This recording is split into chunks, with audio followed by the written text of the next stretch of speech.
โอเคไม่ใช่นะ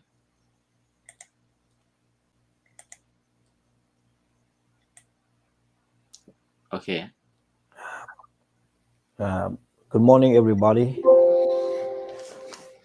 Welcome to the program of Dhamma from the page of Wat Dhamma, Washington,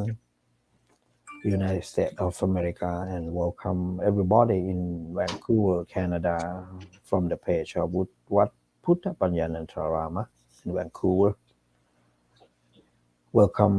everybody who living in Thailand, listening from south to north, wherever any corner of the world. Welcome to the program of Dhamma this morning. Yeah, as usual, I always bring some topic of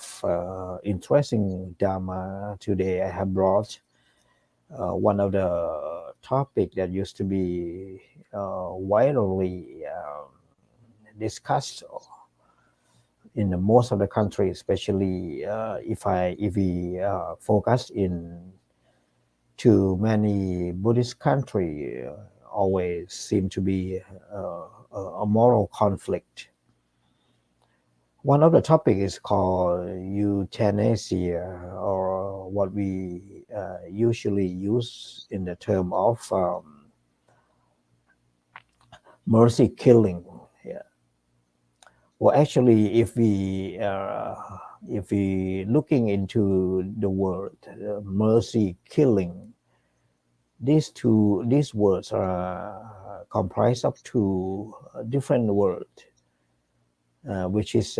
having a conflict in meaning to each other. One is mercy, which has a positive meaning. It means something good. In Thai or in Bali, we call it punya or bun. And then the second word is called killing, which is not a good word. If pointing to something that really harmful, really very hurting, it's meaning taking someone's life. So when you combine these two words together, become a mercy killing. To me, it sounds very conflict in the meaning that cannot go along together. In Pali, we call punya and baba. These two words are not going together. So that is when we focus into the word of mercy killing. Many Western scholars try to use the term as euthanasia is the deliberate ending of someone's life for compassionate reasons, even though it needs to do some more research about what they are doing. And seem to be many Buddhists feel good. The karmic consequence are being achieved by the good death and support for the hospice movement. Maybe that is only description that can be elaborated by many Western scholars.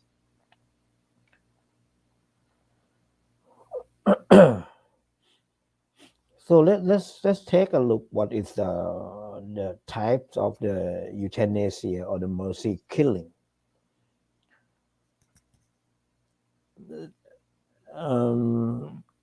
There are many Western countries try to have a definition of what exactly euthanasia means, but if you, without looking into the types of the euthanasia, one will not be able to understand. So let's take a look what they are actually called mercy killing or euthanasia. The first type of the euthanasia is active euthanasia. It is something that being done to a person to make them die more quickly. For example, giving some drugs with the intention of bringing about the death. So this one is intention. The second one is called passive euthanasia. It's about any forms of treatment that might extend a person's life which is being withdrawn. For example, the life support machine that is turned off, or a feeding tube is removed. This is legally allowed in UK, United Kingdom.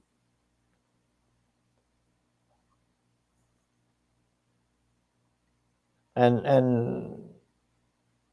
this one will not be called as a euthanasia actually, because it's a form of treatment.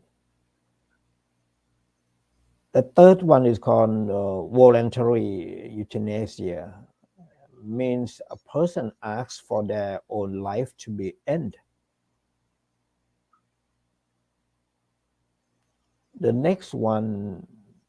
is called non-voluntary euthanasia. It means a person cannot make a decision about euthanasia or cannot make their wish known. And so someone else will taking care of that wish. For example, a doctor or family members decide that it would be in the person's best interest if their life was ended. For example, if the person is in a coma condition.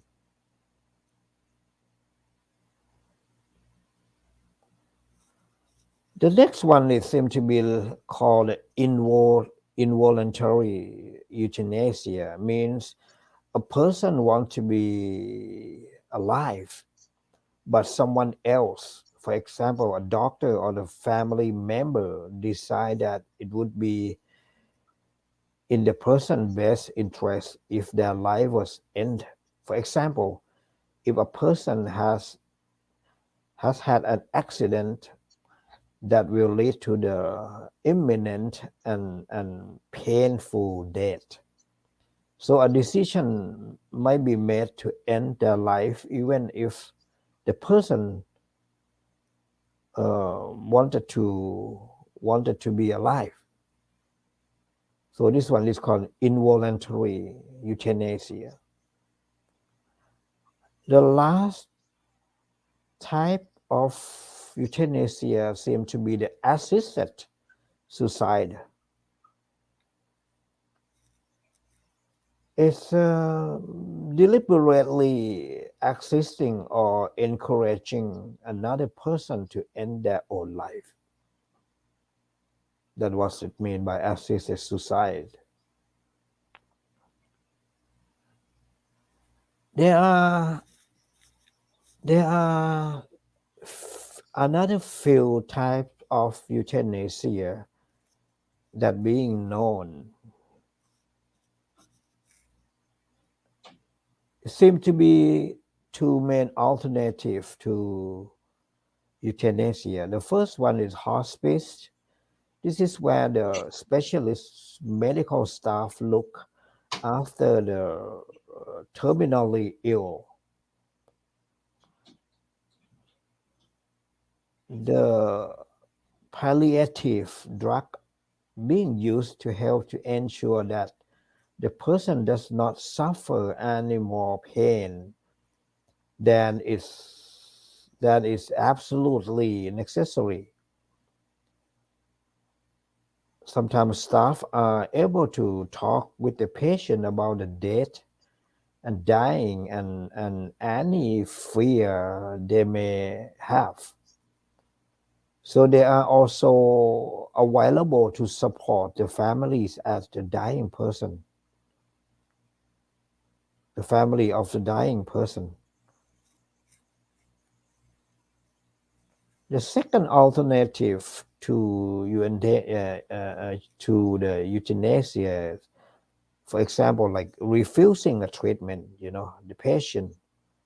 refusing the treatment. One time I went to UK, talked to one of the Thai monk who living in UK. We were discussing about the euthanasia in UK. He said that in the UK, all adults having a right to refuse a treatment, as long as they have the capacity to understand the situation, so they are in and to make on the informed decision. That is very interesting.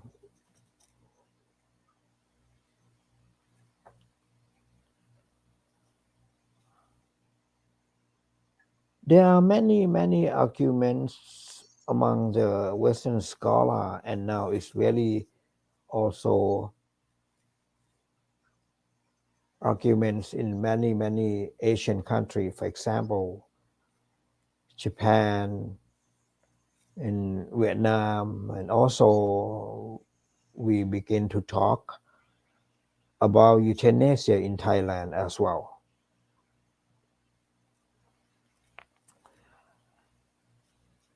Let's take a look at what they are argue about.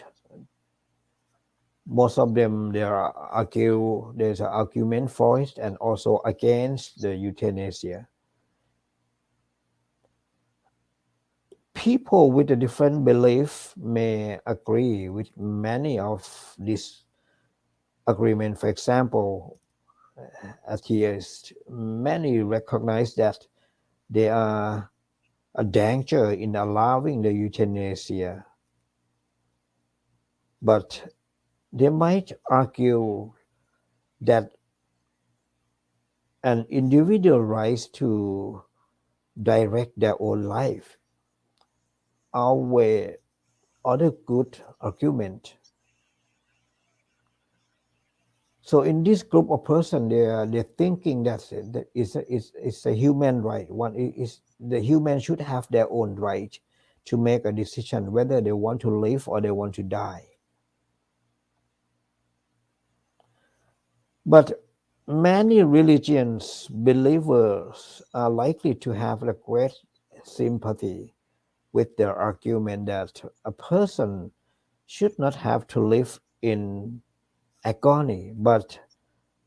I think for them the idea that life is sacred may outweigh other argument. However, it's good. So should we be able to choose when and how to end our own life? This argument used to be really discussed amongst the Western scholar.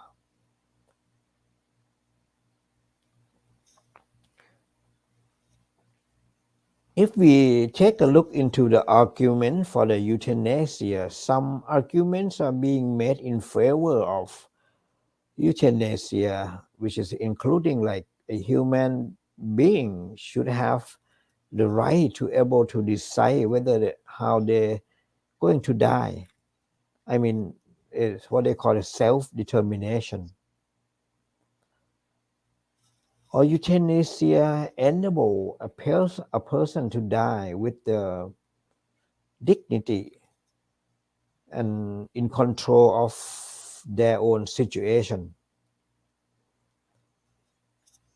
Some may talk about the death is provide, or maybe the death should be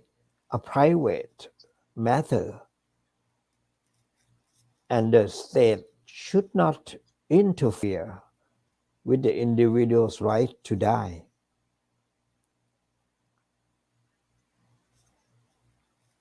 Some may talk about it is very expensive to keep the people alive when there is no cure for their illness. So euthanasia would be releasing the precious resources to treat the people who could live. That make a little sense to me, but not really pointing out the Dhamma of the Buddha when we have to talk. Some may talk about the family and friends would be spare their pain of seeing their loved one that's suffering along a drawn out death. Or even the society permit the animal to be put down as an act of the kindness when they are suffering. The same treatment should be available to the human, you see. That means they're talking about the equality of life of human being and the animals being.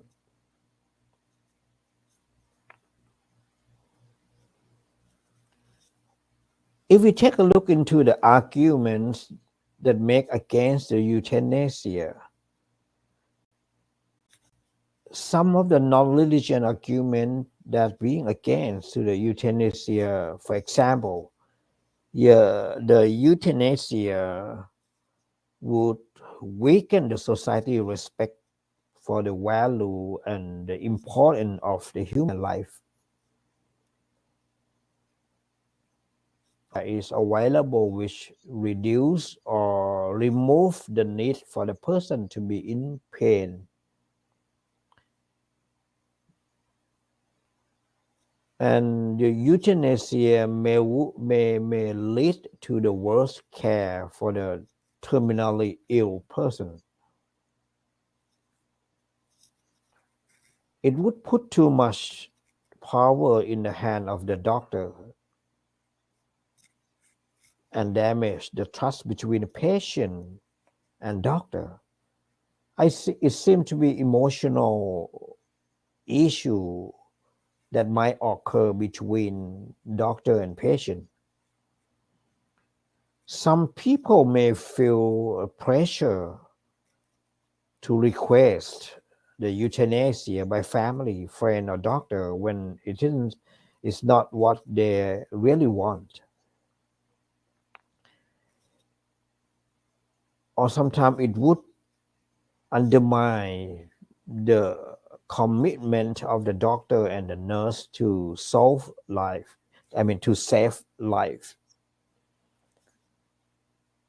It would really discourage the search of new cures and treatment for the terminally ill. Or even some people unexpectedly recover, the miracle, that's what they call it. The miracle can appear. Or some people may change their mind about euthanasia and be unable to tell anyone. Or even the voluntary euthanasia could be the first step on the slippery slope that lead to the involuntary euthanasia, where those who are undesirable or seen or as a problem could be killed.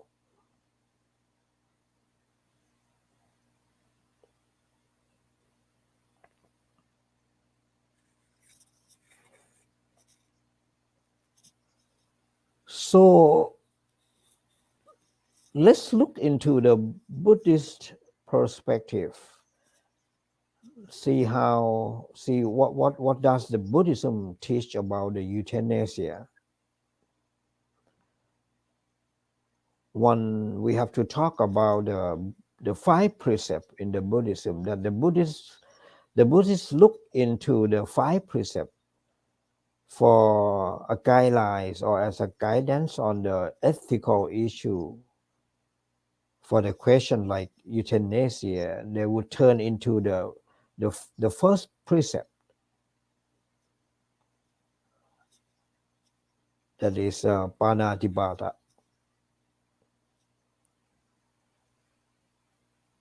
When you go to the temple, you receive the precept. The first one, when you undertake to abstain from taking life, that is the first precept. So that means any kind of killing that is a violation of life. It doesn't matter how you kill, it doesn't matter how you make someone, you taking someone's life away. In the Buddhism, it's against the first precept.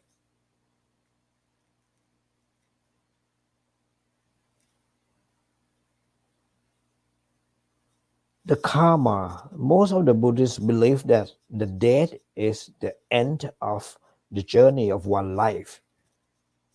I underline just one life. It doesn't mean the end, but it's only end for one life.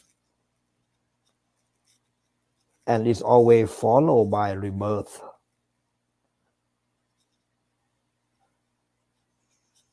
What form rebirth takes depends on their previous action. Buddhists believe in the karma or the intentional action. The intentional action in this life will affect the future life. That is the meaning of karma in Buddhism, that what you are doing in the present life, it will always directing to affect for the next life or the future life. And there's some Buddhists believe that the suffering before death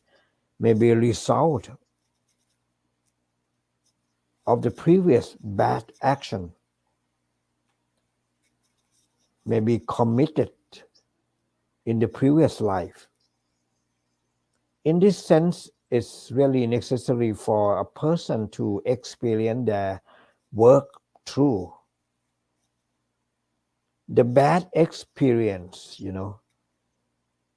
So if euthanasia should not remove this suffering,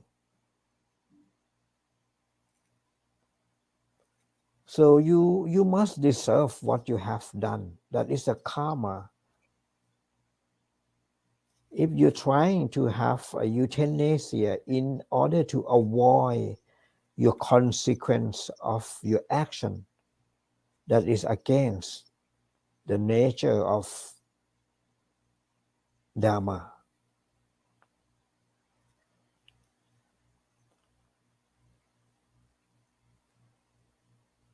So this is how the Buddhist perspective of refuse the idea of the euthanasia.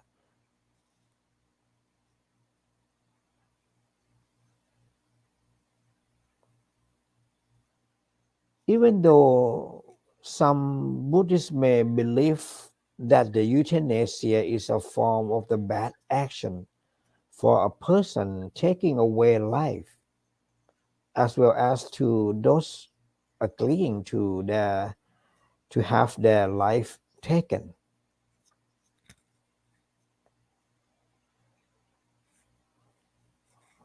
One of the topics that should come in the picture when we talk about the euthanasia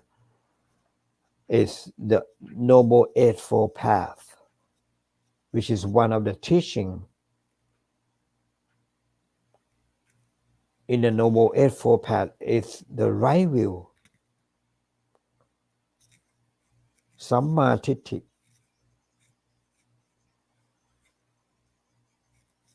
And that's why there is a moral conflict.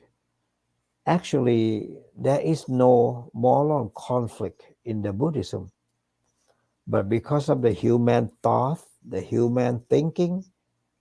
not right understanding, or what we call it มิจฉาทิฏฐิคือบุคคลใดมีความคิดเห็นที่ไม่ได้อยู่ในร่องในรอยของธรรมะมีความคิดเห็นไม่ถูกต้องตามความเป็นจริงเราเรียกว่ามิจฉาทิฏฐิซึ่งตรงข้ามกับสัมมาทิฏฐิซึ่งเป็นตัวแรกเลยเป็นตัวต้นเลยครับของ Noble Eightfold Path ของมรรคมีองค์8ถ้ามีความคิดเห็นผิดเกี่ยวกับเรื่องความตายเสียแล้วนี่แหละครับคือชนวนของความเข้าใจผิดการคิดว่าการทำให้ผู้อื่นตายนั้นเป็นบุญก็เหตุเพราะว่าไม่ได้ศึกษาธรรมะขององค์สมเด็จพระสัมมาสัมพุทธเจ้าโดยเฉพาะในเรื่องของมรรคมีองค์8อย่างลึกซึ้งโดยเฉพาะข้อแรกเลยสัมมาทิฏฐิเราต้องมี right understanding comprehensive understanding to the Noble Eightfold Path, especially the first item. You have to construct a very strong idea of Samma Titti, the right view. And that's how it will chill you to slip into the misunderstanding or misconception about the dead.In the Buddhism,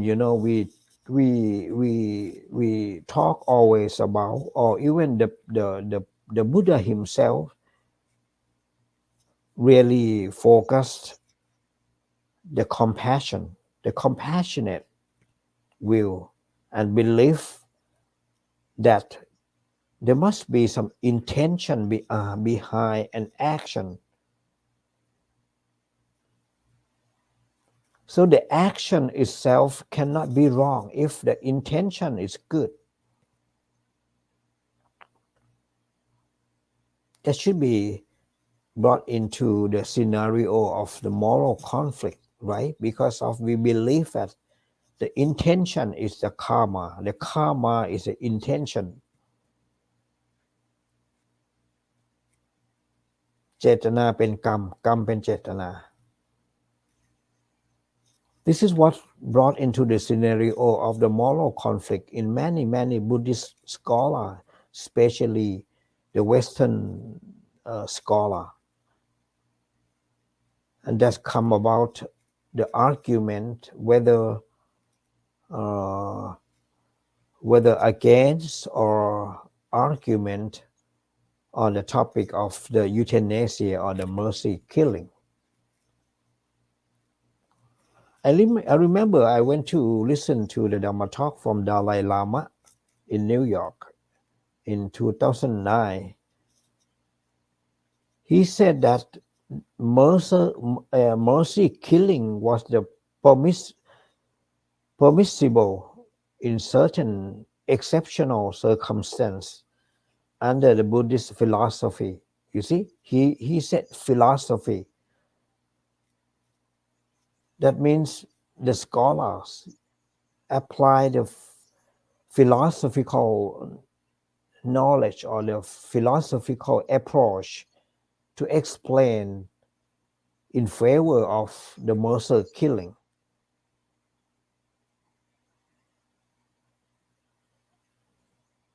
Dalai Lama said it is better to avoid because the killing is not the meaning, it's not the mean to avoid the suffering.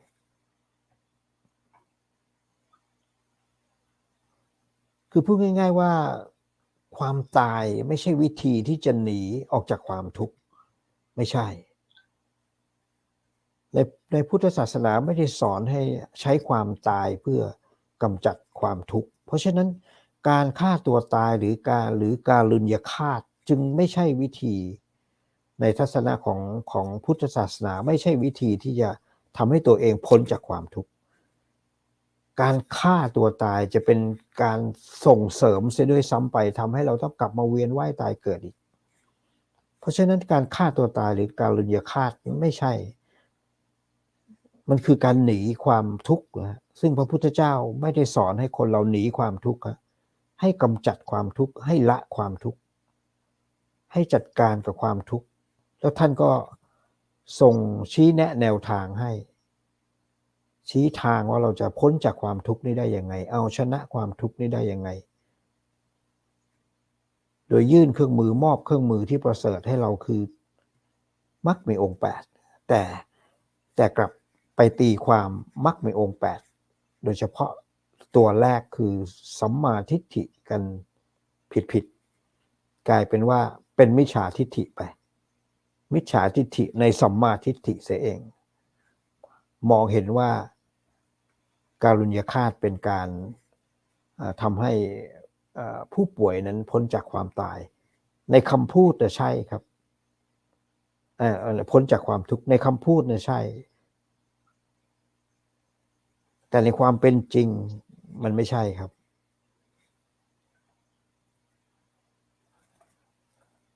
So what does it mean in the practice? Many Buddhists believe that the euthanasia should not be considered when facing the terminal illness. There are, for example, of exactly this is the Buddhist scripture. Although the Buddhism has a strong focus on removing suffering, for many Buddhists, euthanasia is not a good way of achieving this. It could create more suffering. Because if you're trying to escape it in this life, you may incur a possibly worse rebirth. อันนี้สำคัญมากเลยครับการทำการุญยฆาตยังเป็นที่ถกเถียงกันในหมู่วิชาการมีทั้งนักวิชาการทางด้านพุทธศาสนาที่เห็นด้วยก็มีนะครับอันนี้เราก็ต้องยอมรับนะครับทุกอย่างเป็นนานาจิตตังไม่เคยเป็นเอกจิตตังเลยไม่มีความคิดใดที่เป็นหนึ่งเลยทุกคนต่างคิดต่างพูดต่างแสดงความคิดเห็นแม้กระทั่งในวงการพุทธศาสนาเราก็มีข้อถกเถียงกันในเรื่องนี้แต่ท้ายสุดแล้วเนี่ยก็มีความคิดเห็นตรงกันว่าการฆ่าเป็นบาป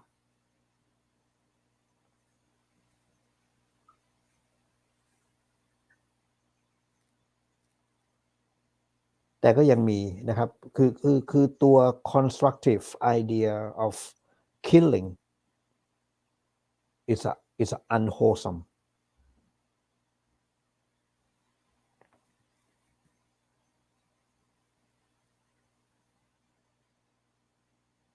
Where possible, a person should have a good death. This would be one where the dying person is calm and collected.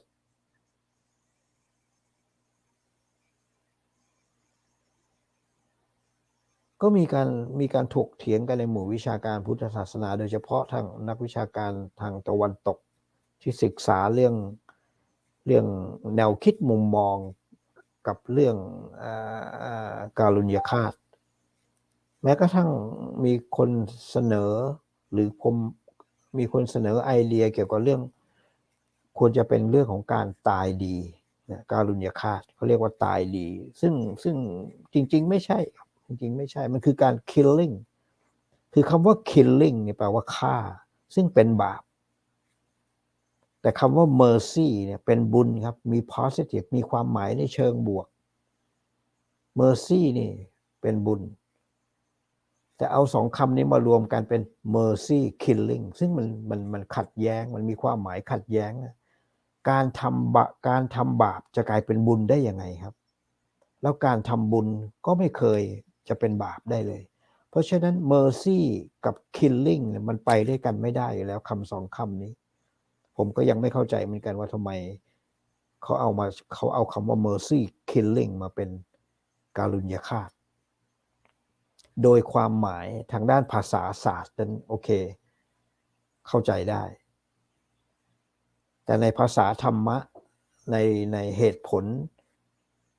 ธรรมะพุทธศาสนาเป็นศาสนาที่อุดมไปด้วยเหตุและผลเอาสองคำนี้มารวมกันมันขัดแย้งกัน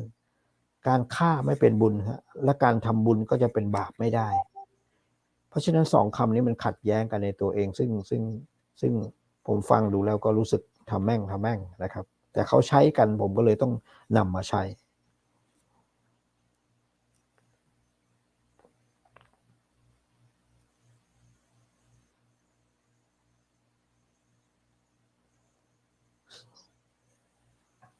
Some of the Buddhists who believe that the euthanasia is a compassionate act are likely to support only the voluntary passive euthanasia as anything else that does not qualify as the good death.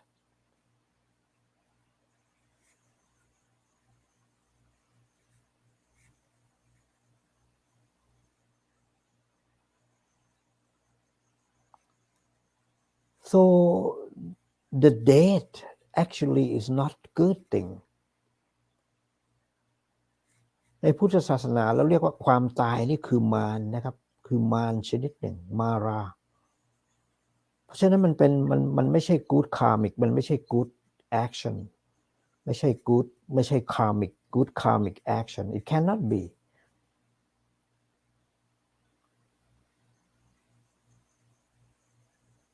การทำให้ตายหรือเรียกว่าการทำให้ตายอย่างสงบเนี่ยคือการฆ่าเพราะฉะนั้นเพราะว่าการฆ่าเนี่ยเป็นบาปเพราะฉะนั้นเรื่องการเวียนว่ายตายเกิดก็จะเข้ามาสู่การพิจารณาเรื่องการุญยฆาตด้วย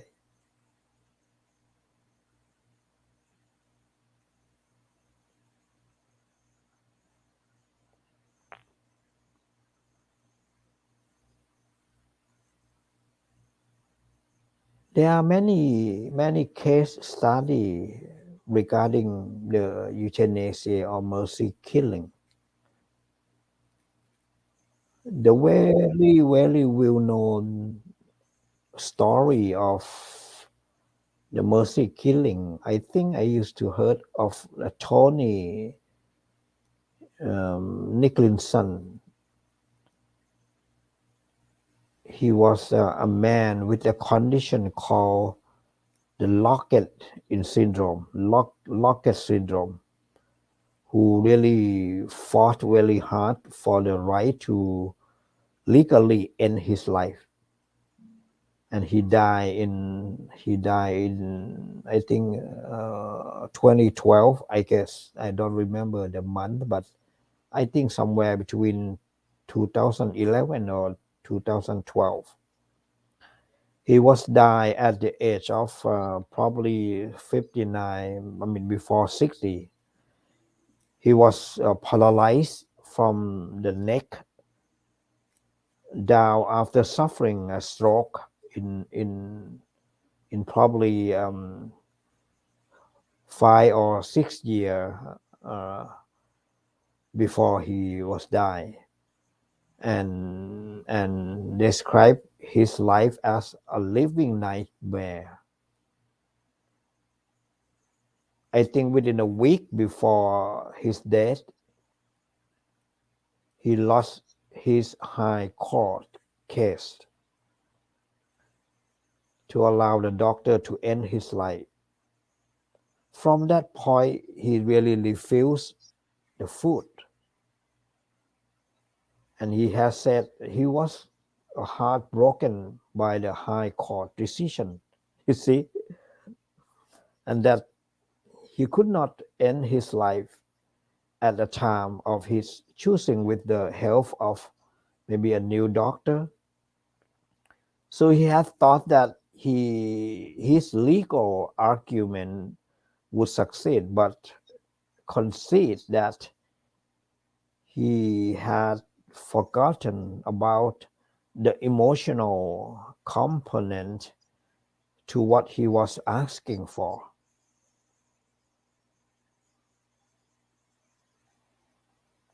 So he had made a really advanced directive in maybe like 2004 or 2005 by refusing any life sustaining treatment. So this is very good case study regarding the euthanasia or mercy killing.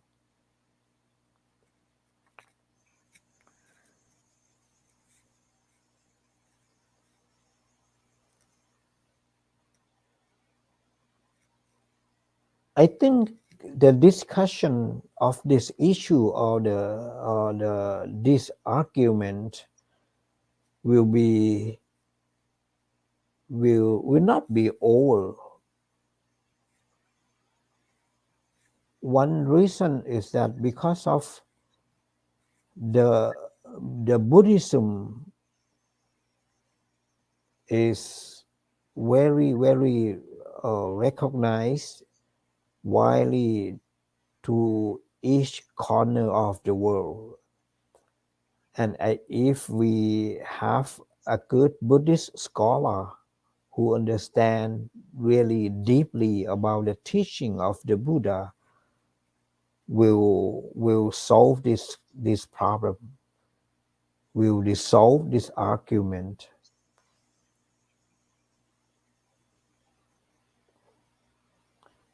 I have a number of the country that support the euthanasia or even allow the euthanasia to be practiced.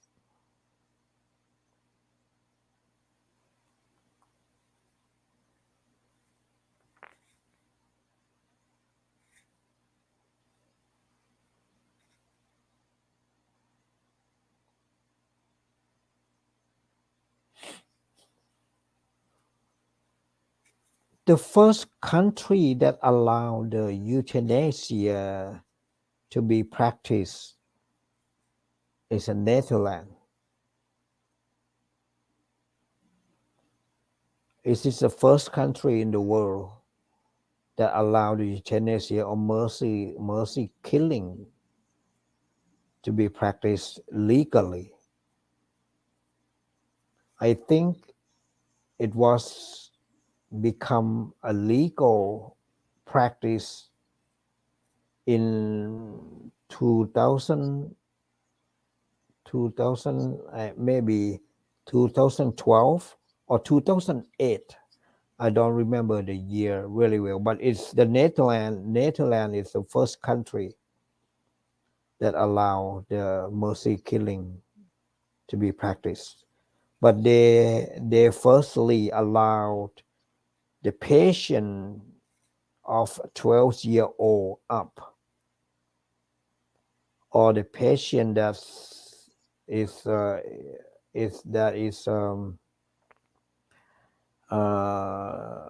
terminally ill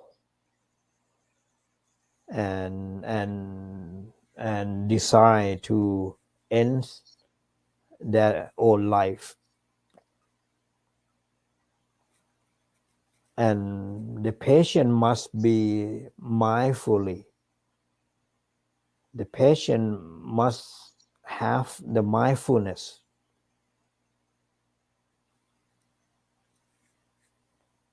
during asking the doctor to practice the euthanasia in any means. ประเทศเนเธอร์แลนด์ผมเข้าใจว่าเป็นประเทศแรกๆเลยนะครับหรืออาจจะเป็นประเทศแรกเลยในโลกใบนี้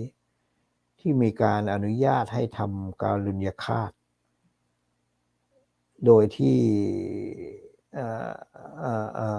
เขียนเป็นกฎหมายออกมาเลยว่าผู้ป่วยที่มีอายุตั้งแต่12ปีขึ้นไปแต่จะต้องเป็นผู้ป่วยที่อยู่ในระยะสุดท้ายเท่านั้นที่มีความทรมาน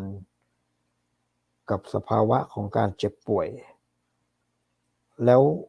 ผู้ป่วยต้องมีสติสัมปชัญญะนะครับนี่เขากฎหมายในกฎหมายเขียนไว้เลยนะครับต้องมีสติสัมปชัญญะในการในระหว่างที่ขอรับการทำการุญยฆาตจากแพทย์นะครับ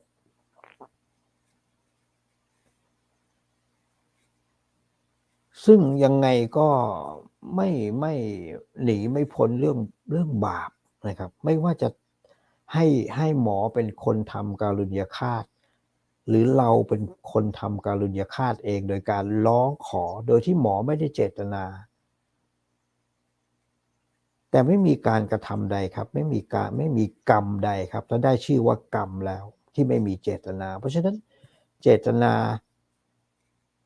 อยู่ที่คนร้องขอคือผู้ป่วยร้องขอให้แพทย์ทำการุญยฆาตมันก็คือเป็นเจตนาที่ไม่บริสุทธิ์เป็นเจตนาบาปเพราะฉะนั้นมีผลแน่นอนครับเป็นกรรมต้องมีวิบาก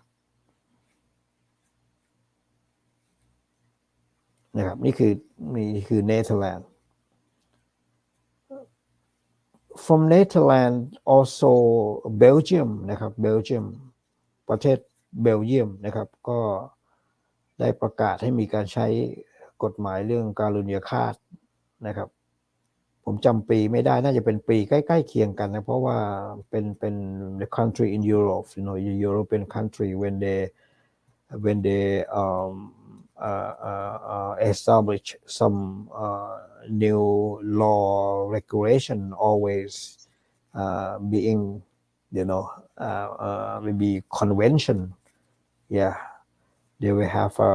conference or convention because they are in the group of European country we call it EU the European Union so Belgium also allow the mercy killing or euthanasia but it's different from Netherlands that they allow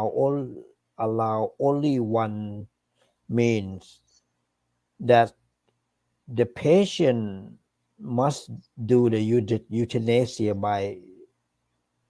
oneself by himself they call it the physician assisted suicide or PAS and must be considered by the doctor at least 2 doctors that can recommend the best way for the patient to do the euthanasia and then also I think Luxembourg ประเทศลักเซมเบิร์กซึ่งอยู่ใน EU เหมือนกันนะครับอยู่ในที่เรียกว่าสหภาพยุโรปนะครับ European Union ก็ใช้กฎหมายนี้อย่างถูกต้องนะครับได้มีการกำหนดให้มีกฎหมายเรื่องการุญยฆาตน่าจะเป็นประเทศที่2หรือที่3ที่ต่อมาจากเนเธอร์แลนด์ซึ่งเป็นประเทศแรกนะครับน่าสนใจคือประเทศสวิตเซอร์แลนด์นะครับ the interesting is the one of the European very beautiful country the most beautiful country the most landscape of the world Switzerland นะครับเป็นประเทศที่มีคนเข้าไปทำการุญยฆาตกลายเป็นประเทศการุญยฆาตกลายเป็นธุรกิจไปเลยครับนะครับมีคนไทยอยู่2คนที่ผมเคยอ่านเรื่องราวของเขาเป็นเศรษฐีนะครับ one of the millionaires from Thailand used to use the service of euthanasia in Switzerland so euthanasia become a commercial become a trading already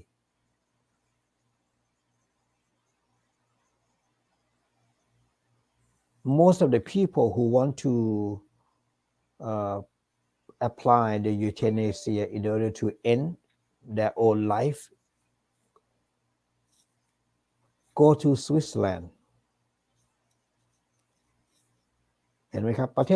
เทศสวิตเซอร์แลนด์เป็นประเทศที่สวยงามที่สุดมีสภาพภูมิประเทศงดงามที่สุดในโลกแต่กลับมีเรื่องการุญยฆาตเปิดให้คนที่ต้องการจะตายอย่างสงบมารับบริการการุญยฆาตจากที่นี่ เป็นประเทศที่สวยงามที่สุดนะครับทางกายภาพแต่เรื่องจิตภาพไม่เข้าใจผมก็ไม่เข้าใจเหมือนกันนะครับนี่แหละครับคือสิ่งที่เราเรียกกันว่าสังสารวัฏจะมีเรื่องราวที่โหดร้ายก็มีเรื่องราวที่ดีก็มีนะครับ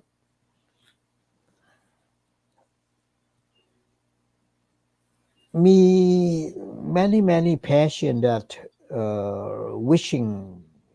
to die by the means of euthanasia going to Switzerland. They say that about more than 100 people buying the service from Switzerland.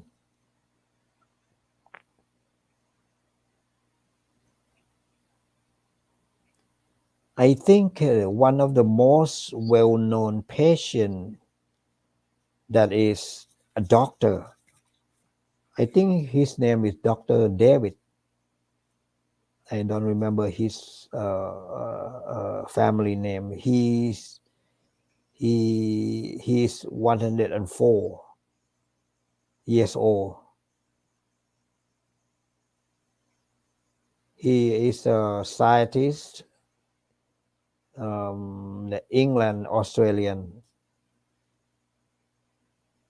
I think he was the one who found the foundation called David Foundation. He has a self-termination that he want to apply the euthanasia to the well physical but ill mental to have the service of euthanasia.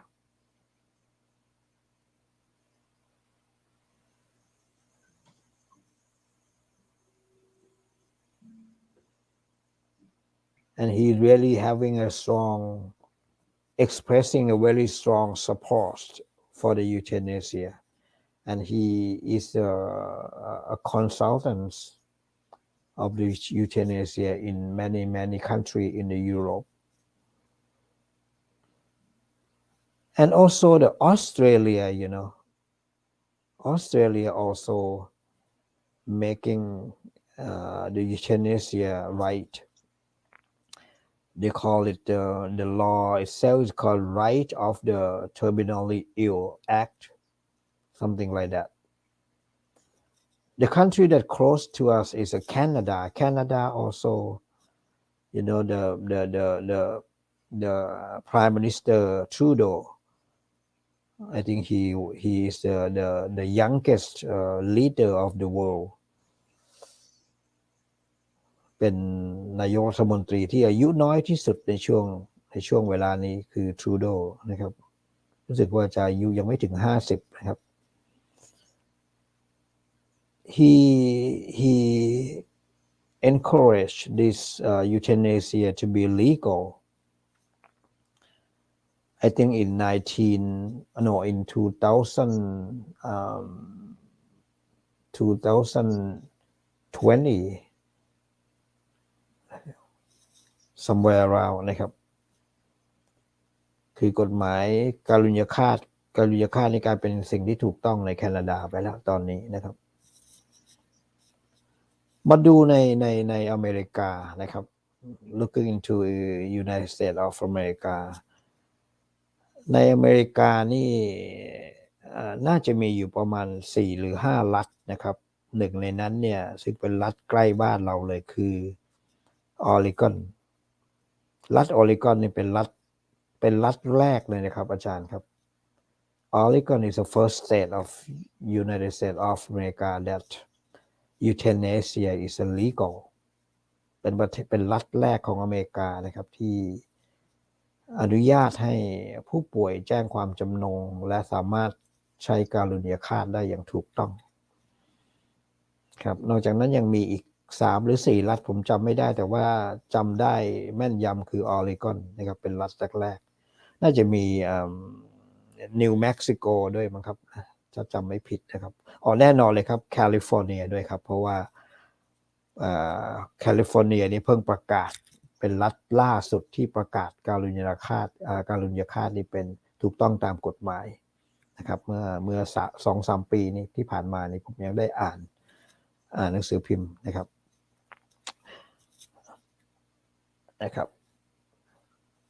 ก็นี่แหละครับเรื่องการุญยฆาตหรือที่เราเรียกกันว่า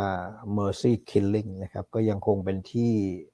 ถกเถียงกันอยู่ในแวดวงของนักวิชาการทางตะวันตกและทางเอเชียโดยเฉพาะในประเทศไทยเราก็นำเรื่องราวของการุญยฆาตเนี่ยเข้ามา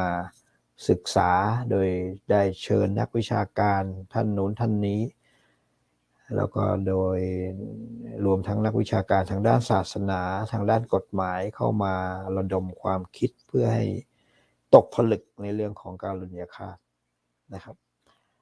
แต่ในส่วนตัวผมแล้วผมไม่เห็นด้วยนะครับผมถือว่าผิดศีลข้อแรกแน่นอนนะครับ killing นะครับการเบียดเบียนชีวิตการทำลายชีวิตนะครับไม่มีเหตุผลอย่างอื่นที่จะบอกว่าที่จะมาอธิบายว่าการฆ่าเป็นบุญได้นี่มันไม่ได้มันไม่ได้ผมส่วนตัวเองผมรับไม่ได้นะครับokay that should be the end of my talk regarding the mercy killing or euthanasia and then I will try my best to select some good topic that may be the very simple common topic that hasn't been crystallized in the society and then we can have a different ideas either to make a Dhamma of the Buddha pure and leading to more understanding about the Buddhism. Today, I would like to thank you very much for everyone who listening to this program and sharing the time together for the Dhamma of the Buddha, Dhamma for life. And then we will come back to see you again next early morning of Saturday. I will pass this back to Ajahn Thawatchai. Thank you very much.